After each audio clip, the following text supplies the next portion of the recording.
सारे स्वागत करते। बरं, आज आपण मूग डाळीचा हलवा बघतोय। अगदी थंडी सुरू झाली ना की आपल्याला मूग डाळीचा हलवा खाण्याची खूप इच्छा होते, तर तोच आज आपण मूग डाळीचा हलवा बनवणार आहोत। अगदी साध्या सोप्या पद्धतीने खूप छान प्रमाण सांगितले मी याच्यात, व्यवस्थित कसं करायचं ते, त्याच्यामुळे व्हिडिओ शेवटपर्यंत पहा आणि खूप सारे टिप्स सुद्धा सांगितले। तर चला सुरू करूया। तर मूग डाळीचा हलवा बनवतोय। तर मूग डाळीचा हलवा बनवण्यासाठी तर मी मुगाची डाळ घेतली। ही पिवळी मुगाची डाळ आहे, स्वच्छ धुवायची आणि फॅन खाली वाळू घालायची। अगदी 10 मिनिटात व्यवस्थित वाळते। चला तर मग हे करून घेऊया आधी। तर आता इथे ही मूग डाळ मी व्यवस्थित धुवून घेतली आणि कोरडी सुद्धा करून घेतली। तर पहा या पद्धतीने होते। आता आपण ह्याला मूग डाळ हलवा बनवण्यासाठी याचं पीठ करून घेणार आहोत। तर कसं करायचं मी तुम्हाला दाखवते। डायरेक्ट मिक्सर मध्ये नाही लावायची। हलवा बनवण्यासाठी तर मी कढई घेतली। कढई व्यवस्थित गरम आहे, गॅस बारीक करायचं। कढई एकदा गरम झाल्यावर आणि त्याच्यात जो तुमची मूग डाळ आहे जी तुम्ही भिजवली म्हणजे धुवून घेतली आणि वाळवली, ती व्यवस्थित आधी परतून घ्यायची आहे। एकदम कोरडी कोरडी होईपर्यंत आणि थोडासा कलर चेंज होईपर्यंत तुम्हाला व्यवस्थित परतून घ्यायची। हे लक्षात घ्या। मूग डाळ भाजताना सगळ्यात महत्त्वाचं गॅस मोठा करायचा नाही, नाहीतर ती अर्धी कच्ची राहते आणि अर्धी करपली जाते आणि त्याने तुमचा मूग डाळीचा हलवा जो आहे तो व्यवस्थित लागत नाही। त्याच्यामुळे नेहमी लक्षात ठेवा, जेव्हा तुम्ही मूग डाळ भाजताय तेव्हा ती व्यवस्थित बारीक गॅसवर भाजायची। वेळ जाऊ द्या, 15-20 मिनिटं लागू द्या, जिथं 10 मिनिटं लागतात तिथं, पण असं करणं खूप महत्त्वाचं आहे। जर तुम्ही तसं नाही केलं तर मूग डाळ व्यवस्थित भाजली जात नाही। तर चला इथे मी भाजून घेते। तर एकदम बारीक गॅस केलाय मी आणि आता मी मूग डाळ भाजून घेते बारीक गॅसवरती। तर ही माझी डाळ व्यवस्थित भाजून झाली। जरी तुम्हाला खूप वेळाने मी दाखवले असेल तर पहा या पद्धतीने मला जवळजवळ 15 मिनिटं लागलेत ही डाळ भाजायला। आणि पाहिलं का, एक संद भाजली, कुठंच एकदम चाळली नाहीये, करपवली नाहीये आणि कुठंच कच्ची राहिली नाहीये। सारखा चमचा हलवत राहायला पाहिजे तुमचा जेव्हा तुम्ही डाळ भाजता तेव्हा, नाहीतर ती एका साईडनी भाजते आणि एका साईडनी कच्ची राहते। तर चला आता साईडला काढून घेऊया। सगळी डाळ भाजून झाली आहे। आता मी थोडी थोडी डाळ मिक्सर मध्ये घालते। लक्षात घ्या, थोडी थोडी घालायची, एकदम नाही घालायची। तर आपण डाळ थोडी थोडी घालून वाटून घेतोय। थोडी थोडी का घालायची, जेव्हा तुम्ही डाळ खूप जास्त घालून वाटायचा प्रयत्न करताना तर खाली पीठ होतं आणि दाणे तसेच राहतात, म्हणजे पूर्ण डाळ व्यवस्थित वाटली जात नाही। दुसरी गोष्ट, तुम्ही जेव्हा डाळ वाटताय तेव्हा ती रवाळ वाटायची, जसं तुमचा रवा असतो ना बारीक रवा, तशी त्यांनी व्यवस्थित हलवा फुलल्यासारखा होतो, खूप छान लागतो तो। बारीक वाटली तरी काही होत नाही, तुमच्या गव्हाच्या हलव्यासारखा होतो तो। पण जेव्हा तुम्ही रवा वाटता तर तुमचं एकदम असं खूप भारी दाणेदार असा हलवा होतो। तिसरी गोष्ट, जेव्हा तुम्ही डाळ वाटताय, आता ही जी डाळ तुम्ही वाटली ना ती 15 दिवस बाहेर आरामशीर टिकते। त्याच्यात तुम्ही फ्राईड ड्रायफ्रुट्स टाकून ठेवले तरी चालतात आणि वेलची पूड टाकून ठेवली तरी व्यवस्थित 15 दिवस बाहेर टिकते आणि 3 महिने फ्रीजमध्ये टिकते। तर चला ही डाळ वाटून घेऊया। तुम्हाला हवी असेल तर एक्स्ट्रा वाटून ठेवली परत यूज केली तरी चालते। तर हे पहा, मी हे वाटून घेतले आणि मी तुम्हाला दाखवते। अगदी रवाळ आहे, अगदी जाणवत सुद्धा नाही असं रवाळ तुम्हाला वाटून घ्यायचंय। तर चला आता मी इथं हे सगळं पीठ वाटून घेतलंय, म्हणजे सगळी डाळ वाटून घेतली। तर पहा या पद्धतीने। आता हे तुम्ही स्टोअर पण करू शकता, जसं मी आधी सांगितलं तसं। तर चला आता हलवा बनवायला सुरुवात करूया। हलवा करण्यासाठी इथं मी कढई घेतली आहे आणि सुरुवातीला मी तुम्ही मोठे 2 चमचे किंवा आपले पोहे खायचे 4 चमचे असं तूप ऍड करू शकता। तर इथं मी मोठा चमचा भरून घेतलाय आणि मी सुरुवातीला 2 चमचे तूप ऍड केले। तूप हे वितळायच्या आधी मी तुम्हाला सांगितलं 2 चमचे। तर चला आता मेल्ट होतीये तूप व्यवस्थित आधी। त्याच्यात मी आणखी एखादा चमचा हे तूप ऍड करतेय, थोडंसं कमी वाटते मला। टोटल मी 3 चमचे तूप ऍड केले। तूप व्यवस्थित मेल्ट झाले, त्याच्यानंतर मी इथं गॅस बारीक केलाय। 1 चमचा रवा हे आपल्याला ह्याच्यासाठी ऍड करायचे जेणेकरून व्यवस्थित चव लागली पाहिजे, त्याच्यासाठी 2 चमचे बेसन पीठ मी याच्यात ऍड करतेय। आता हे ना दोन्ही व्यवस्थित परतून घ्यायचे आपल्याला, कंटिन्युअसली हलवून। जेव्हा तुम्ही परतता ना तर ह्याचा सेम तुम्ही बेसनाचे लाडू जसे करता ना तसंच स्मेल यायला सुरुवात होतो आणि हे जोपर्यंत थोडंसं कलर बदलत नाही तोपर्यंत गॅस बारीक करून परतून घ्यायचंय। कलर बदलेपर्यंत मी परतून घेतलंय रवा आणि आपलं बेसन पीठ। खूप छान स्मेल येतो, आणखी आपण काहीच ऍड केलं नाहीये। ह्या रवा आणि बेसनाचा फ्लेवर इतका छान लागतो ना त्या मुगाच्या डाळीच्या हलव्यात की बस, अप्रतिम लागतो। तर इथं हे जे रवा आणि बेसन आहे ते मी परतून घेतले 1-2 मिनिटांसाठी आणि व्यवस्थित परतले सुद्धा। आणि माझा गॅस बारीक आहे हे लक्षात घ्या। आता आपण मुगाचं पीठ ऍड करणार आहे, डाळीचं केलेलं ते आपण। 1 वाटी जी तुम्ही डाळ वाटलेली होती त्याचं 1 वाटी व्यवस्थित पीठ तयार होतं, ते मी सगळं पीठ आता ऍड केलंय आणि व्यवस्थित तुम्हाला परतून घ्यायचे हे एकदम बारीक गॅसवर, बिलकुल गॅस मोठा नाही करायचा। आता एक लक्षात घ्या, या 4 चमच्यावरच तुम्ही सगळं 4 चमचे तूप वापरून तुम्ही तुमचा हलवा व्यवस्थित करू शकता, न एक्स्ट्रा तूप ऍड करता। पण तुम्हाला जो लग्नात जो हलवा खायला भेटतो ना मुगाच्या डाळीचा, त्याला खूप सारं तूप सुटलेलं असतं, मग मात्र तुम्हाला तूप ऍड करत जावं लागतं। त्यानुसार तुम्ही एवढ्या 4 चमच्यावर पण व्यवस्थित मूग डाळीचा हलवा करू शकता। तर जी आपण मुगाच्या डाळीचं पीठ टाकलंय ना, मी व्यवस्थित परतून घेते कंटिन्युअसली। दुसऱ्या साईडला आपल्याला तुम्ही पूर्ण दुधात किंवा पूर्ण पाण्यात हा हलवा करू शकता।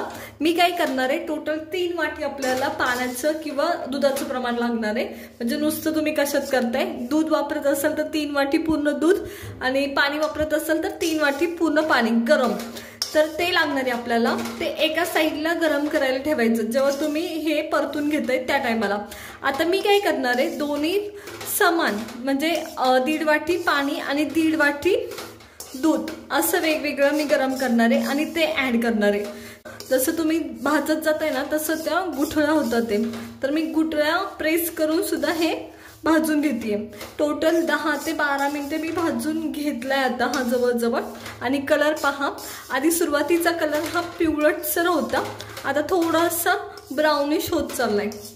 आता एक गोष्ट लक्षात घ्या, नॉर्मली जेव्हा मूग डाळीचा हलवा तुम्ही बनवता ना तर तो ब्राउनिश असतो थोडासा, आणि जर तुम्हाला पिवळा कलर आणायचा असेल तर याच्यात केशर ऍड केलं जातं, केशरचं दूध ऍड केलं जातं। किंवा तुमच्याकडे केशर नसेल, आता केशरने तुमचा फ्लेवर पण एनहान्स होतो, पण जर तुमच्याकडे केशर नसेल तर तुम्ही पिवळा कलर ऍड करू शकता। पण आपण याच्यात काही कलर वगैरे ऍड करणार नाहीये, आपण नॅचरली जसं होतो तसंच करणार आहे। तर इथं पहा एकदम रवाळ असा मी हा भाजून घेतलाय। आता हे जे मूग डाळीचं पीठ होतं ते मी व्यवस्थित भाजून घेतलंय। आता एका साईडला मी तर एका दूध ठेवलं होतं गरम होण्यासाठी, ते आता आपण ऍड करतोय। सुरुवातीला तुम्ही पाणी सुद्धा करू शकता, काही हरकत नाही। तर मी इथं 1.5 वाटी दूध ठेवलं होतं ते ऍड करतेय। व्यवस्थित मिक्स करून घ्यायचं, अजिबात घाई करायची नाही। आणि माझ्याकडे साई पण होती दुधाची म्हणून मी ऍड केली, नसेल तर काही हरकत नाही, कारण एक रिचनेस येतोय व्यवस्थित। आणि गॅस माझा बारीक आहे पूर्ण, आत्ताच सांगते मी, बिलकुल मोठा गॅस नाहीये माझा। तर या पद्धतीने मी हे मिक्स करून घेतेय। फक्त दूध टाकलंय आणि मग हे व्यवस्थित मिक्स करून घेतेय। आपण याच्यात आणखी पाणी सुद्धा ऍड करणार आहे आणि दूध टाकल्यावरच तुम्ही पहा अगदी शिऱ्यासारखा व्यवस्थित फुललाय हा आपला जो हलवा आहे तो। तर पहा किती सुरेख दिसतोय। माझ्याकडे कोमट पाणी आहे ते मी ऍड करते। शक्यतो तुमचा जेव्हा रवा किंवा मूग डाळीचा हलव्यासाठी केले जाणारं पीठ हे गरम असतं ना, ते शक्यतो गरम पाणी किंवा गरम दूधच ऍड करायचं। आता इथे एक मोठा टास्क असतो, ते म्हणजे गुठळ्या होतात पिठाच्या, तर ते होऊ नये असं पुरेपूर प्रयत्न करायचा, कारण व्यवस्थित लागत नाही, अगदी ते जाणवतं त्या गुठळ्या असल्याला। जर तुम्ही त्या गुठळ्या होऊ दिल्या तर आणि त्या राहिल्या तर शिऱ्यामध्ये। आता जसं मी सांगितलं की ह्याला पिवळा कलर आणण्यासाठी काय करायचं, या टायमाला तुम्ही केशरचं दूध ऍड करू शकता, त्याने जो ओरिजिनल पिवळा कलर आहे त्याला तो येतो। तर या पद्धतीने, तर आता हे जसं जसं शिजत जाईल तसं तसं त्याचा कलर वेगवेगळा, जर तुम्ही केशर टाकला तर पिवळा आणि केशर नाही टाकला तर ब्राऊन कलर येत राहतो। तर हे पहा या पद्धतीने। तर आणखी पाण्याची गरज वाटतेय तर मी पाणी ऍड करणार आहे। आता याच्यात बिलकुलच पाणी नसतं, त्याच्यामुळे हे खूप सारं पाणी ओढून घेतं, शोषून घेतं। आता इथे हे मूग डाळीत मी पाणी आणि दूध व्यवस्थित मिक्स केलंय आणि सगळ्या गुठळ्या मोडायचा प्रयत्न केलाय। एखादी शिल्लक आहे ती सुद्धा मी मोडतीये। तर आता हे गुठळ्या आणि व्यवस्थित पीठ मिक्स झाल्यानंतर आता एक लक्षात घ्या, जरी तुम्ही केशरचं दूध ऍड केलं ना तरी त्याला तो केशरचा म्हणजे तो पिवळसर कलर येत नाही मूग डाळ सारखा, तर तुम्हाला केशर सुद्धा आणखी कुटून घातलं ना तरी चालतं किंवा कलर घाला। तर आता इथे हे झालंय। आता या टायमाला याच्यात ना तुम्ही तूप इथे घालू शकता, तर मी इथे तूप घालणार आहे 1-2 चमचे आणखी, कारण व्यवस्थित तो मुगाचा हलवा व्हावा या हेतूने. कारण तुम्ही मुगाचा हलवा पाहिला असेल तर खूप सारं तूप सुटतं. तर मी इथं 1.5 चमचा तूप आणखी घातलंय आणि आता आपण हे परत हलवून घेणार आहे. तूप टाकल्यानंतर मी इथे साखर टाकते आपल्याला चवीनुसार. आता एक लक्षात घ्या, मी आधी सुरुवातीला 1 वाटी साखर टाकली आहे 1 वाटी पिठासाठी, पण इनफ होत नाही, गोड होत नाही आणि गुळात तर होतच नाही व्यवस्थित हलवा, हे लक्षात घ्या. तर इथं आधी ही साखर आपण व्यवस्थित मिक्स करून घेणार आहोत, पूर्ण मेल्ट करून घेणार आहोत आणि लागली तर आणखी ऍड करणार आहोत. तसं तर आपण 1.5 वाटी साखर ऍड करणारच आहोत, पण तुम्हाला वाटलं की नाही माझ्या हलव्याला साखर कमी वाटतेय तर तुम्ही आणखी सुद्धा साखर ऍड करू शकता हलव्यासाठी. आता इथे मी ड्रायफ्रूट सुद्धा तळून नाही घेतलेले. आता एक गोष्ट नेहमी लक्षात ठेवा, तुम्हाला जेव्हा ते चमक आणायची असते ना ड्रायफ्रुट्सवर, तेव्हा ते तुम्ही तळून घेतलेले खूप छान दिसतात, म्हणजे फोटो काढण्यासाठी वगैरे. पण नॉर्मली तुम्ही ड्रायफ्रुट्स न तळता टाकले तरी ते खूप सुंदर दिसतात. त्याच्यामुळे जर तुम्हाला तळून टाकायचे असेल तर तळून टाका, नाहीतर असे पण फार अप्रतिम होतात. तर चला मी साखर आता मिक्स करून घेते व्यवस्थित मूग डाळीच्या हलव्यामध्ये आणि कलर पहा व्यवस्थित यायला सुरुवात झाली. आता सुरुवातीला घातलेली 1 चमचा साखर, 1 वाटी साखर आपण पूर्णपणे मेल्ट करून घेतली आहे. आता मी आणखी अर्धा वाटी साखर ह्याच्यात ऍड करणार आहे, कारण जर गोड असेल ना हलवा तरच चांगला लागतो, नाहीतर नाही लागत. तर त्याच्यामुळे मी आणखी अर्धे वाटी साखर ह्याच्यात ऍड करणार आहे व्यवस्थित. इथं मी आणखी अर्धा वाटी साखर ऍड करतेय या पद्धतीने पहा, आणि ही सुद्धा आपल्याला मेल्ट करून घ्यायची आहे. आणि इथून पुढे काय करायचं, थोडं थोडं हलवत आणि झाकत ताट तुम्हाला हा तुमचा हलवा वाफवून घ्यायचा आहे. कारण तुम्हाला हलवावं लागणार आहे, खाली चिकटण्याची शक्यता जास्त असते हलवा, त्याच्यामुळं थोडं थोडं ताट झाकायचं, मध्ये मध्ये काढायचं, हलवा परत हलवायचा, परत ताट झाकायचा, अशी प्रक्रिया करायची आहे. तर आता पहा, जी अर्धा वाटी साखर होती ती पण व्यवस्थित हलव्याने सक करून घेतली आहे. आणि हलव्याचं अजून आपण वेलची वगैरे काहीच नाही टाकलेली, तरी सुद्धा हलव्याचा वास फार अप्रतिम येतोय. तर पहा, तर चला मी आता याच्यावर ताट झाकणार आहे आणि वाफ काढून घेणार आहे. इथे मी ताट झाकतेय आणि वाफ काढून घेतेय. मी चमचा त्याच्यातच ठेवलाय कारण ते हलवता यावं याच्यासाठी. आता कंटिन्युअसली तुम्हाला असं करत जायचंय, हलवायचं ताट झाकायचं, हलवायचं ताट झाकायचं, जोपर्यंत तुमच्या हलव्याला तूप सुटत नाही तोपर्यंत. आता एक लक्षात घ्या, तुम्हाला जवळजवळ 1 वाटी हलव्याला कमीत कमी पाव वाटी तर तूप तुम्हाला वापरलंच पाहिजे, म्हणजे कमी, सगळ्यात कमी ते सांगितलं मी. पण तुम्हाला जर तूप दिसावं असं वाटत असेल तर अर्धा वाटी आणि त्याच्यापेक्षा थोडंसं जास्त तूप तुम्ही वापरलं पाहिजे.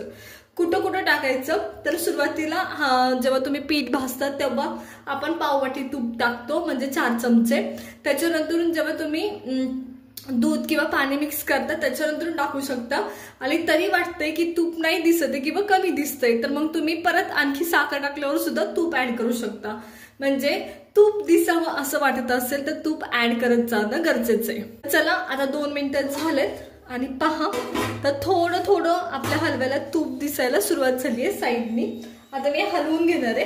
कंटिन्युअसली तुम्हाला हा हलवा तोपर्यंत हलवत जायचंय जोपर्यंत याला तूप दिसत नाही तोपर्यंत शिजवत जायचंय. आणि त्याला तूप खूप छान दिसतं साईडनी, तुम्ही जर योग्य प्रमाणात तूप टाकलं असेल तर. ती सुरेख झालाय. आणखी आपण वेलची वगैरे काहीच नाही ऍड केलेली याच्यात, तरी सुद्धा फार अप्रतिम वास येतोय हलव्याचा. तर आता मी परत एकदा ताट झाकतेय आणि परत एकदा वाफ काढून घेते हलव्याची. आता मी तुम्हाला झाकून ठेवलेलं काढून दाखवते. तर पहा किती चकाकी दिसते हलव्याला. आणि तुम्हाला वाटत असेल आणखी सुद्धा याला तूप सुटावं तर तुम्ही आणखी तूप ऍड केलं तर चालतं. तर मी तुम्हाला दाखवते. या साईडला आता हे तूप सुटायला सुरुवात झाली आहे. तर पहा या साईडला, तर एवढं इनफ आहे. तुम्हाला जर वाटलं आणखी तूप ऍड करायचंय तर तुम्ही करू शकता, नक्कीच करू शकता. हवं असेल तर लपलपीत असा तुपातला नक्की करू शकता. तर आता आपण ऍड करतो वेलची पूड. तर चला करून घेऊया.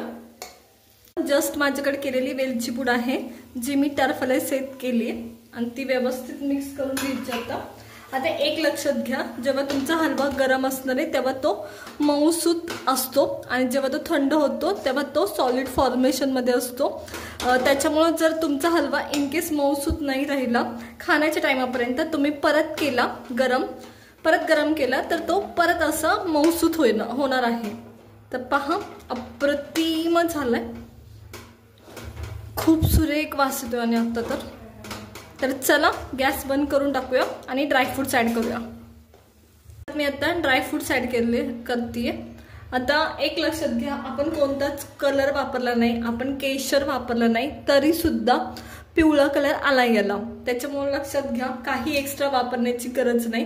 असा पण फार सुंदर कलरफुल असा तुमचा हलवा होतो. तर चला साईडला काढून घेऊया आता हे ड्रायफ्रूट्स मिक्स करून. आता ड्रायफ्रूट्स मी न तळता वापरलेत, तुम्हाला हवं असेल तर तुम्ही तळून सुद्धा वापरू शकता. तर घ्या, इथे एकदम झटपट असा आपला हा मूगडाळीचा हलवा तयार आहे आणि फार अप्रतिम झालाय. त्याच्यामुळे पटापट प्लेटा घ्या आणि संपून टाका हा मूगडाळीचा हलवा आणि मला कमेंट करून नक्की सांगा की तुमचा मूगडाळीचा हलवा किती मिनिटात संपला.